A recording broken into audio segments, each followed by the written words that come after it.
افضل ہے, حضرت اسود سے بھی افضل ہے, تو پھر ہم نہیں جنتی بشر, جنتی بشر. اب معلوم نہیں ہم لوگ کیا ہیں, ہم تو بعد میں معلوم ہوگا. جیسے غوث و خواجہ, شاہ جلال, یہ حجر اسود سے افضل, جن کا ہمیں پٹا, ابو بکر و عمر, عثمان و علی, ہمیں پٹا ہے جنتی. اوکے, تو ہم کیوں چونکے؟ اس کا 2 آنسر تھا, تو میں نے کہا بتاؤں گا. ایک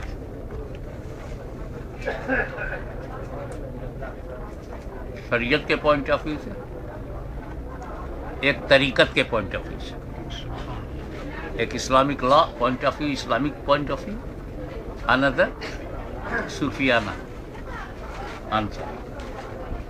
پہلا تو یہ کہ حضور صلی اللہ تعالی علیہ وسلم نے خود چوما ہے, اس لیے ہم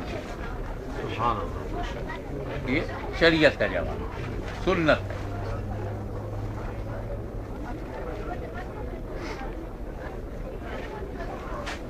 چنانچہ حدیث ہے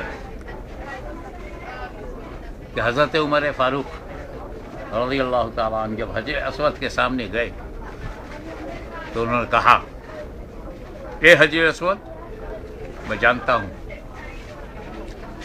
میرا خیال ہے نہ تو نفع پہنچاتا نہ نقصان. You are not useful not harmful, but I am kissing you because of my profit. تو وہ شریعت کا جو جواب تھا وہ حضرت عمر نے دیا. وہیں حضرت علی کھڑے تھے, یا امیر المومنین ینفع و یضر, یہ حجر اسود نفع بھی پہنچاتا ہے نقصان بھی, very useful and very harmful. وہ آگے بڑھ کے بولے کہ چونکہ حضرت علی نے کہا تھا تو حضرت عمر نے پوچھا کیسے نفع پہنچائے گا, کیسے نقصان؟ تو حضرت علی نے جواب دیا کہ جب اس کے سامنے مومن آئے گا تو محشر میں یہ مومن کے ایمان کی گواہی دے گا, سبحان اللہ, اور جب اس کے سامنے کافر آئے گا تو محشر میں اس کے کفر کی گواہی دے گا. سبحان اللہ. تو جب مومن کے ایمان کی گواہی دے گا تو مومن کو فائدہ ہوگا, اور کافر کے کفر کی گواہی دے گا تو اس کو نقصان ہوگا. یہ نفع بھی پہنچاتا ہے, نقصان. یہ تو ہو گئی حضرت عمر کی بات اور حضرت علی کی. اب میری بات سنو, اسی پر میں نے غور کیا کہ یہ کافر کے کفر کی گواہی دے گا اور مومن کے ایمان. یہی حجر اسود جو آج پتھر ہے, کل اس کو زبان ہو جائے گی محشر میں, آنکھیں بھی ہو جائیں گی, اور اپنے منہ سے بولے گا یہ مومن ہے, یہ کافر ہے, یہ مومن ہے, گواہی دے. اوکے, حدیث ختم. اب غور کرو, کعبے میں کافر کا آنا منع ہے, تو کس کے کفر کی گواہی دے گا؟ سبحان اللہ, سبحان اللہ. کعبہ میں یا مکے میں غیر مسلم کا داخلہ منع ہے, لیکن ابھی تک بڑھا ہے, ابھی تک کافروں کا بڑھا ہے. وہی ابھی آپ جلدی کر گئے. تو جب یہ منع ہے تو اب کافر نہیں آ سکتا. اگر کافر نہیں آئے گا تو کس کے کفر کی گواہی دے گا؟ اور بات مولا علی کی ہے, اور زبان علی پہ زبان نبی ہے.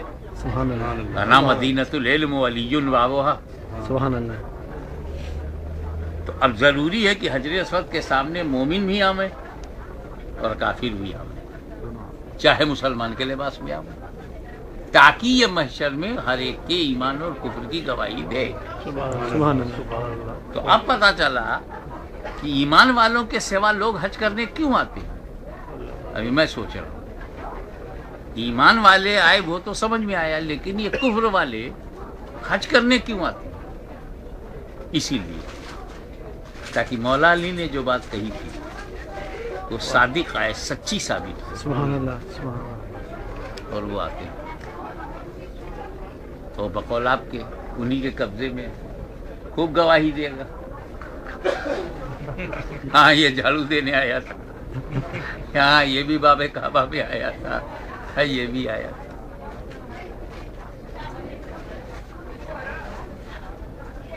اور آخری بات یہ ہے کہ نبی نے اللہ کے گھر میں حجر اسود کو چوما، برابر ہے، اپنے گھر میں حسن حسین کو چوما، برابر ہے۔ اب انہوں نے گائیڈنس دیا نا کہ ایسا حجر ملے تو حجر چومو، ایسا بشر ملے تو بشر۔ سبحان اللہ، حضور تو ہر ایک سے افضل ہے، حسن سے بھی افضل، حسین سے بھی افضل، حجر اسود سے بھی افضل، بٹ ہمیں لیسن دے رہے ہیں، تو چومے گا پتھر، سنت ادا ہو جائے گی میری، فالوئنگ ہوگی میری۔